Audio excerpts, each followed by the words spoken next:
Hello, welcome to our channel, where we set out to explore wonderful, great works of literature while dressed in elegant clothing. Because? Why the hell not? Feels like it's been a while since we've done that. Yes. Well, we're glad you can join us here. It's a beautiful summer's evening, and we decided to bring out some nice mint tea and enjoy it and share this time with you. So we have a very exciting, newly discovered to us author. Yeah. I'm gonna try to pronounce it the right way. Okay, Kurban Said. Kurban Said, and Okay, apologies. We hopefully it's the best we can do. and his alter ego or alternative pseudonym. Yeah, his pseudonym was Essad Bey as well. Essad Bey as well, and so there's a lot of controversy and mystery surrounding this author. Some suppose that he was actually an Azerbaijani national. And there's a whole book called The Orientalist by Tom Rees that actually says that he was actually a Jew who was born in Kiev.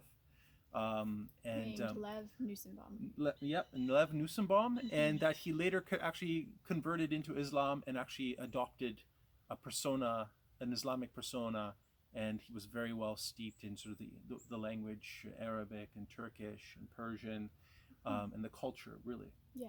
So we're going to talk about 4 books. One of which is missing. One of which is missing because we borrowed it from the library and returned it. So sorry. Yeah. But we read it in an order that maybe isn't recommended. All books are wonderful, but we read it starting with The Girl from the Golden Horn. Yep. And then we read The Orientalist, which is a biography. Yep. A wonderful biography. Yep. And then we read the most famous one, which is Ali and Nino. Okay. And then Shant read The 12 Secrets to the Caucasus. 12 Secrets of the Caucasus. Of the Caucasus, yeah. Sorry. Here's one of his pseudonyms, Essad Bey. Yeah. Yeah, so it was a fantastic series of books. And normally I don't think you and I go in for biographies all too much, and yet this one read like a novel. Amazing. Yeah, it's almost like it was more interesting than I'd say than Ali and Nino for me. Sorry.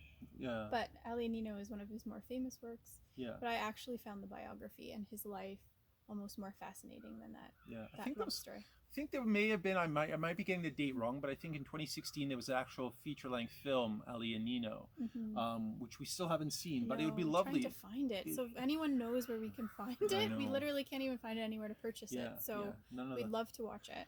Yeah, exactly. So let's begin. So he was born in Baku, which is the capital of Azerbaijan, in 1905, and he died rather... 35 or 36. 35, 36 from what was that disease? It was called hematosis something. Yeah, so it sounds like it was an autoimmune inflammatory condition of the venous system. Venous system and the extremities, your hands and feet, and so it's affected his foot, especially his toe. Yeah, and so it's necrotic. And it spread. Yeah, it became necrotic, and so eventually he had an early demise. But he was incredibly prolific. And not only did he write these wonderful stories, but he also contributed to journals. And this is a lot of time when he was living in Berlin, actually. And so what he was quite popular back in the day was for familiarizing Western society and Western audiences with sort of the East, the Far East, Near East, and sort of all the mystery the Caucasus and sort of the ancient traditions and customs, and people were really fascinated because they didn't really know much about it. And there's still a lot of debate as to what his true identity is, and there's been some scholars who've questioned his certain of his historical facts and the accuracy of them. But all in all, this is an unbelievably cultured and prolific writer. Yeah. So we really enjoyed it. So I suppose we could just which one did you want to begin with? Let's start with The Orientalist. I just wanted to note that under Essad Bey he wrote 16 novels, and then under 16 books, just books. Oh, books. And then under Kurban Said he wrote 3, but one remained unpublished. It was found still like kind of intact, but they never had it published. Yeah, it's still unpublished to this day. Yeah, so I think just because I find the Orientalist gives a little bit more, flows nicely in with kind of a bit of our own biography. Let's start with that. Yeah. Yeah. Okay. So I guess like the highlights for that of this biography for you. Well, it was very interesting because this was during a time of great turmoil. So in 1918, 1917, the Russian Revolution happened, and it really had a cascade effect across all of Asia and Europe, of course, especially like Turkey and sort of places that you don't really think would, they're somehow conceptually that they were impacted, but you never really hear much historical sort of stories. And so what happened was in 1918, him and his father, they fled temporarily from Azerbaijan. From Baku. Right? Baku, and they were actually quite wealthy. They were oil magnates. Essentially, he owned a number of oil fields, and so he lived a very, I would say, a privileged life in the sense that obviously people would kidnap young children and, especially wealthy young children for ransoms. So an interesting anecdote, and this book is full of these wonderfully interesting anecdotes. Yeah, that's what he looked like. This is just like a photo of him in his childhood. Yeah. Dressed in his I guess, I don't know, his traditional garb. Yeah. Yeah. Well, he would essentially have like all these security guards around him 24/7, and even walking upstairs, he'd be have to be lifted in case he fell or injured himself some way. So yeah, it's very a sheltered existence to say the least. But because of that, in a way, his imagination really ran wild. And I think what's really fascinating about him, where a lot of his controversy, sorry if I interrupted you, controversy stands is that he wrote his own biography, but a lot of people dismissed it because there was a lot of untruths. And he really claimed and lived pretending to be, well, not even pretending, he did convert to Muslim faith in his adulthood, but he in a way elaborated or made a fictitious history for himself to try to justify his existence as a Muslim man from the Caucasus, like a fallen prince. But the funny thing is when you read this biography, one of the most fascinating things is it's kind of like the movie The Big Fish, if you've ever seen that, where the son always thinks that his father's making up all these stories about his life and making it really crazy, when in reality he didn't live that far off from being a prince's existence. He was very wealthy, he had guards. You can understand that it wasn't a big leap in imagination. And he till his dying day said that Muslim faith resonated more with him than Jewish faith. So some people might claim that it was what is the word I'm looking for? Like a fantasy or make believe. Yeah, make believe or appropriation. Or artifice, or an appropriation of another culture. But he truly believed that's who he was. It wasn't just. He claims it wasn't just to survive the Nazi Germany either, while he was living in Austria. Yeah. So you kind of jumped into the sort of the meat of it. The meat of it, but Sorry. like no, but it was just like he was living during the time of the Nazis, and he was still publishing, and he there was a lot of stories being spread that he was Jewish, in fact Jewish, and that this was just an alias that he was using and a nom de plume. And so Nazi authorities kind of got wind of this, and they tried to kick him out, and at one point they were successful, but then he somehow always manages to like evade, pretty much like, the concentration camps or being sort of captured and detained. So it's quite an adventurous story, and it's really amazing, actually. And that piece of it, like him living in Germany, to me was actually the least interesting, and that still is very fascinating. I was ignorant of the Caucasus and the amazing, fascinating history there. And one of the things that I'll remember till my dying day is his lessons about Baku being a very multicultural city, that he, it was very progressive for the time. Muslim, Islamic people of Islamic faith, the women didn't necessarily have to wear a veil or wear hijab. Kind of like Afghanistan was at some point. And they were all friends. Like, it was very common for Jewish children to be friends with people of Muslim faith, with Armenians who were very Christian, of everyone, and they all went to school together in their childhood and had Russians, parties yeah. and Russian, very Russian. So I found that very interesting. I also found like the history of the mountain ethnicity is very fascinating. Yeah, like the mountain tribes, and yeah. especially strewn around the Caucasus. Do you want to talk a bit about that? Yeah, sure. I mean, like, especially if you hand me the book here, the 12 Secrets of the Caucasus is wonderfully full of anecdotes, super interesting, pretty much like historical details, like really things you can't find anywhere else, not even in a textbook. A lot of this stuff is like lived experience as well. So he's met some of these characters, or so we presume.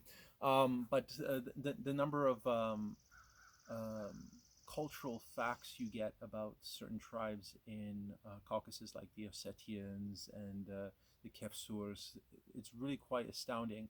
And there is this like strong sense of um, sort of rebellion from these tribes, and there's some theories that there were actually leftover tribes that had gone to the Crusades in Jerusalem, and then after the Crusades had ended, they found themselves in these small communities scattered across the mountains in the Caucasus, sort of like living as if they had lived in the 11th century or 12th century with the age-old customs. And one story that we found very interesting was that at one point they had the Teutonic Knights, the Germans, who had gone on these crusades, and they had settled like a 5,000 or 4,000 population mini Germany, almost like it's a type of, like, with German architecture, German language, blue-eyed, blonde people living in this small region in the Caucasus amongst sort of everyone else, with the Chechens and sort of with Dagestani. So it was so interesting that such things existed. And nowadays I feel like you find a lot of like isolation, insulation. We just think of one nation and another ethnicity, and somehow they're separated by the border, and these borders aren't permeable. And then here you see so many people living side by side, and how much of that, like almost like a fusion of different cultures. I found that super interesting. Yeah, very interesting. I also found not only his like experience growing up, fascinating the stories that are told about that, but also his escape from Baku as a young boy. Like I think he was less than 14 or something he was like 14, that. yeah. And his experience going to all these different communities to try and escape as well the revolution. So at one point he was in Italy as well. And you could just tell like the magnitude of his intelligence at a young age and bravery. But what I found so beloved about him is that he didn't do it necessarily with bravado. His courage wasn't bravado necessarily, although there's elements of that. But they're not as believable in my mind, the bravado element. It's his creativity and his ability to fabricate. So no wonder he lived this like kind of fabricated life, because his escape, even his life, depended on fabrication of his existence. So many masks he wore. Yeah, like one of my favorite stories in here that they tell is he manages to hitch a ride at some point because his father and him didn't want to take the same path, or that would be more risky, and his identity would be more likely to be discovered, and then he would be killed more likely. Like taking the train as well. So he hitched a ride with an Armenian who was pretending as well to be a fisherman or a fisher supply man. But then their car, the van, broke down halfway through their journey, so all he had was this like toolbox and a fishing rod, and so the story became less believable. Yet through his fabrication of lies, they'd enter communities that were mostly Armenian, and then Lev Nussimbaum would fit in as an Armenian or Christian, and then they'd back each other up. Because he was so intelligent and knew multiple languages, he could pretend to be a Muslim of Muslim faith and fit in there, and then the Armenian would just be quiet, and not say anything, so that they could together escape and survive with one another. Just really fascinating stories. And the author of this biography, Tom Rice, he was also just an amazing researcher to put together all these threads that had never existed. Yeah, and I'm trying to recall here. You know what? So in terms of his excellent research, well, what also is quite phenomenal is that he managed to interview a lot of these. So this book was published in 2005,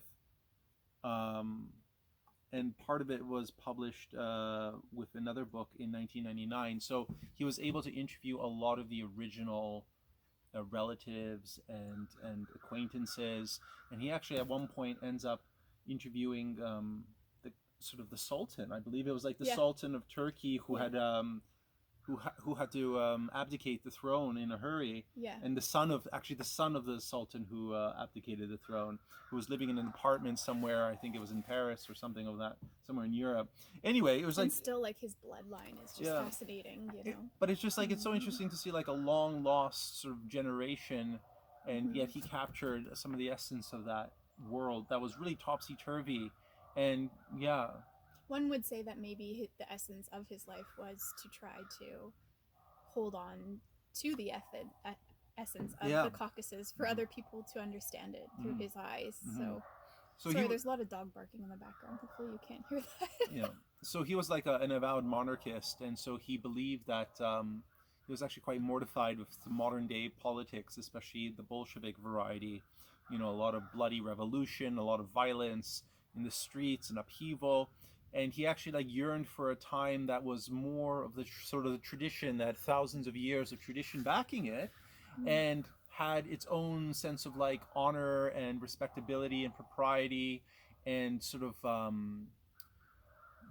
sort of that old empire, not only with aesthetics but in mannerisms. And so he seems to have captured that lost world, and particularly, if I may segue into this one, the girl from the Golden Horn. Why I think we and I both really like gravitated to this one was it's particularly melancholic and also aesthetically beautiful.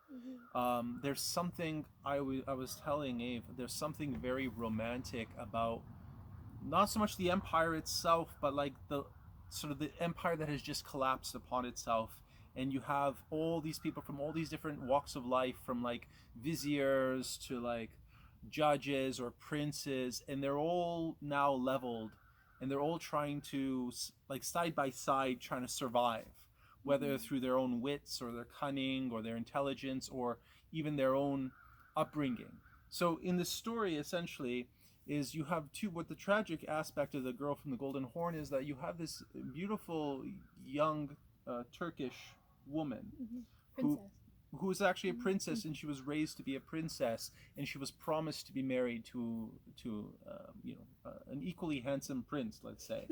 But then the revolution happens and the empire collapses, and so she ends up going to school in Berlin, and she starts learning philology. She learns the different types of ancient languages, and she spends most of her time in the library just like reading old books and listening to the nuances and subtleties of particular words that evoke that old world in her imagination, her mind.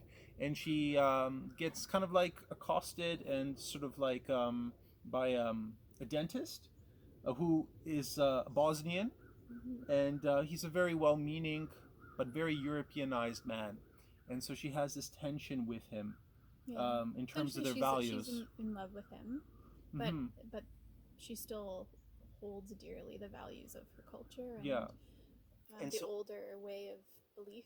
So it's like a East meets West, West meets East, and meanwhile in the background, the prince that she was promised to marry is now like a screenwriter in Hollywood, and he's also trying to eke out an existence, and he's also kind of at first just drinking, very disaffected with his life. Trying to kill the part of him that he left behind. Yeah, that old sense, the but memories. He couldn't leave it, the essence of his culture and his life behind. And so it's kind of this story of the two in the end reuniting again.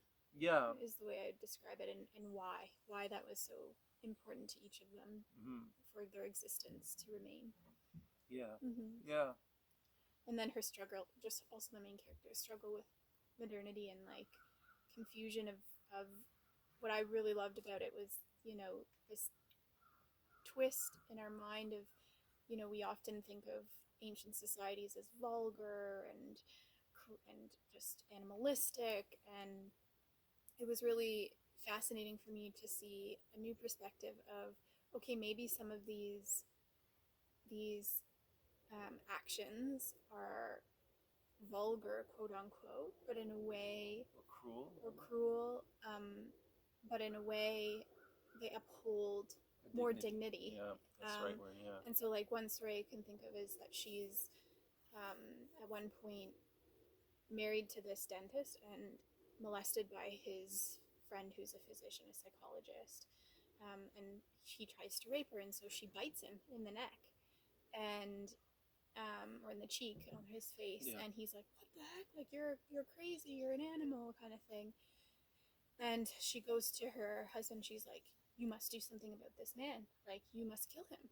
Yeah. And if you don't, like, that's a shame. That's shaming me if you don't." And so the husband, this is just what he would always do. She's just like, still holds on to these old values, and she doesn't know what she's saying, kind of thing. Like, Yeah, you have to apologize in this public. like this animalistic blood comes out, and he didn't really do anything about it. Like, he didn't necessarily believe her. He didn't even scold his friend. He just was like, "Did this happen?" kind of thing. And his friend's like, "No, she made it up." And then nothing happened, and that was like the turning point, the climactic point where she realized she could never be with this man because he didn't even he didn't even try to defend her honor in any way. And so she realized that at her core she could never remain with this man. But rather than just leaving him and causing chaos in his life, she still respected and loved him. And so it's this story about trying to get him to be matched back with his ex-wife, who is a better match for him in a way that didn't shame him and didn't really shame her, and then she could exit with dignity and he could exit with dignity. And I just thought it, like, whether it's true or not about the world back then and the honor and dignity and the way that they held that in their world, I just found it very alluring and beautiful. And sometimes I do think, like, our world is too not that I don't, obviously I'm not a very violent person or think that violence is the answer to things, but I think, like, when it comes to things like rape or molestation, sometimes we do treat it too lightly in our society, or things don't necessarily change.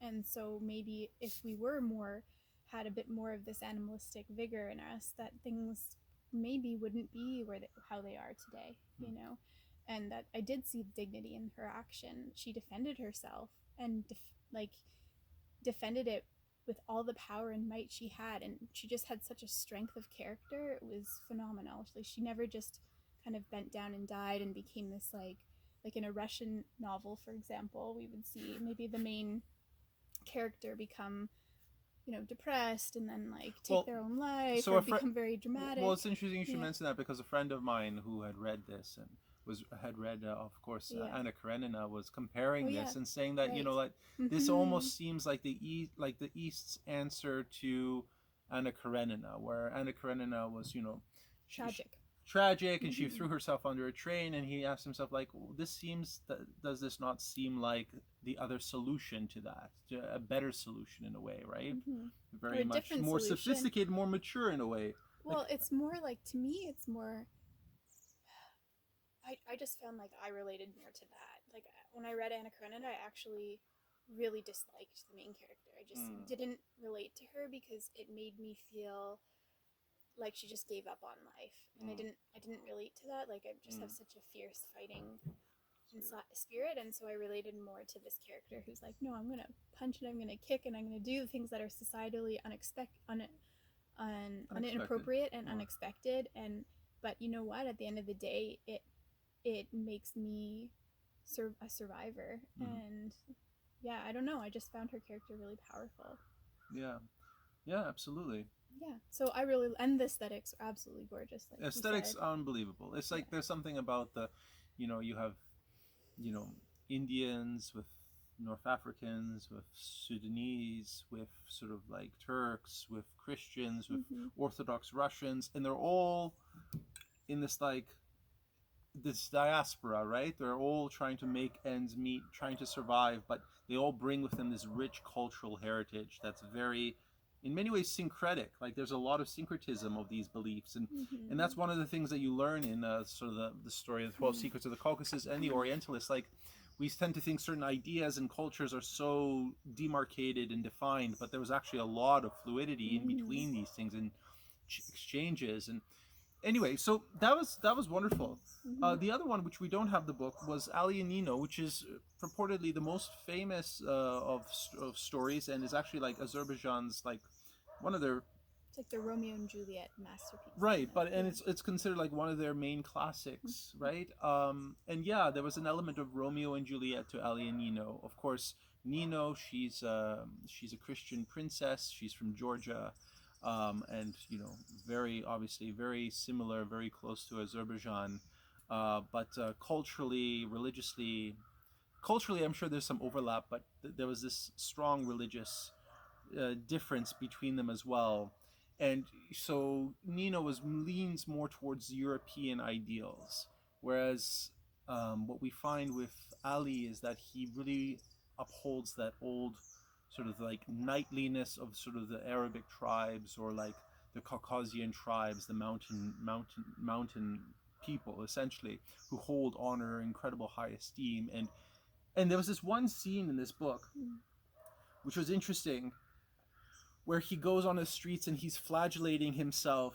Yeah, it's a religious ritual. Yeah, and it's in the ecstasy, sort of that almost ecstatic. like the pilgrimage. Yeah, and so what? Meanwhile, Nino is with her, with acquaintances and some diplomats from Europe, and one of the diplomats looks outside the window and sees, her husband, covered in blood, flailing himself, and she's mortified. She was actually incredibly disturbed by that scene, and very upset that this sort of like exposed this like depths to him that she didn't know what to do with. And so it was very interesting, because there was this one point in the story where they go to they're trying to escape the revolutionaries and conflict, and they move from Dagestan and they go to Persia, and she's having to stay in a harem. In a harem, yeah, her uncle's harem, which is like in a way like a safe place for her to be, right?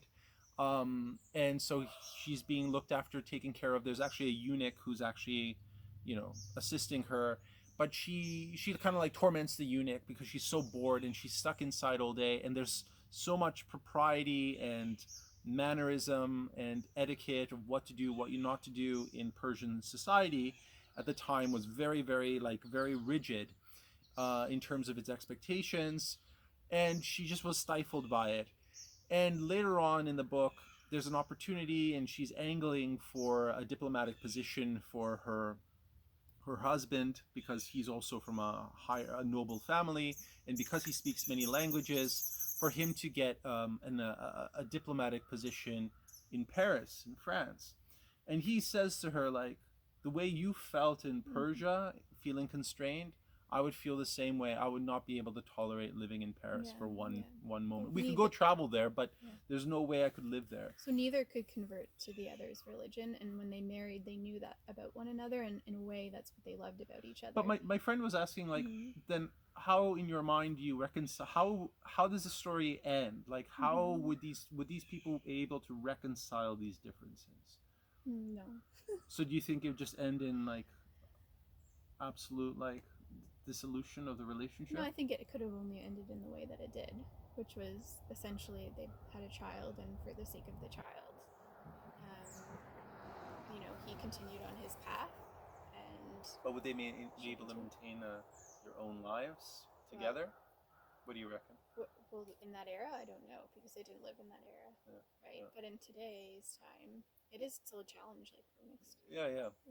People of different faith, it's different, but from those who I've talked to who share dramatically different religions but love one another, like in my early university years, I met a priest who was best friends with a rabbi, and they had been since their basically since they had decided that that was Yeah. their profession. Yeah. And they dearly love each other because in some ways they understand the importance and the essence of that religious meaning in their life above and beyond anything else. So, you know, so I think that in a way, in today's modern world, maybe it would be possible, but it wouldn't mean that it wouldn't be challenging. I think, especially when you raise a child too. I just, with the two novels we read, the thing that I saw was similar to both of them was obviously that it talks mostly about the existence of like a downfall of a society and a collapse of the society through bloodshed and revolution, and the struggle of maintaining one's own culture and religion through that treachery and that Upheaval. Yeah, that upheaval and chaotic change. And then the other element I saw was often that between a relationship, the difference between either a West and East or religious differences. And one thing we do know for sure is that Ali and Nino, when Lev Nussimbaum was dying, he rewrote that entire novel with his name and his ex-wife's name replacing Ali and Nino. Erica, wasn't it? Yeah, so his ex-wife was of Russian nobility, right? I think she was a Russian Jew. A Russian Jew, right? Yeah. And so she really had more of a Russian kind of European culture. And so you can see that similarity between Nino and his ex-wife from his biography, what we know of her, and Lev Nussimbaum's life and Ali's are very similar. So one thing I wanted to say before we rate everything was that if you were to read this or be interested in it, I probably wouldn't suggest it in the order that we read it in if you think you're going to read more than one. If you think you're just going to read one, this is the one I would read. Yeah. If you prefer fictitious stories. If you prefer biographies, then I would say read this one, obviously. Yeah. I would, if you wanted to read all three, then I would start out personally with Ali and Nino, then I would read this one, and then I would finish with this, because what our struggle was the order in which we read it, the biography was hard to detach from Lev's actual life. Well, like, for me, after having read the biography and then trying to read Ali and Nino, it was really hard for me to see Ali as his own character. You can see too much of the author in there. Yeah, I just kept seeing the author and being like trying to, maybe this is just my own analytic personality, but it was like, oh, I wonder if this is what influenced this part of the story based on his biography. So that's my only suggestion. And if you want a little biographical detail with wonderful anecdotes and stories and legends based in the Caucasus, little known tidbits, I definitely recommend the 12 Secrets of the Caucasus. Very highly amusing, very interesting. Okay, so why don't we start with that one since it's in your hand. So what would you rate this one? Out of 5? I would rate this a solid 4 out of 5. And then what would you rate Ali and Nino? Ali and Nino, I would give it a 3.9 out of 5. Yeah, I was gonna say I'd give it a 4 out of 5. Yeah. Personally. Yeah. Let's do this one. The Girl with the Golden Label. I would give it a solid 4.8 out of 5. I would give it a 5. I love this one. Yeah. And then The Orientalist. Oh, that's definitely a 5 out of 5. Yeah, 5 out of 5 for me. So entertaining. So many stories. We can't even touch upon the surface. Yeah, you learn so much in it. Yeah. Anyway, thank you so much for joining us on this summer evening. Thank you very much. And maybe you'll escape during your summer vacation to the Caucasus through these books. It is perhaps actually a really fun summer read. It's not light. It's not for the beaches.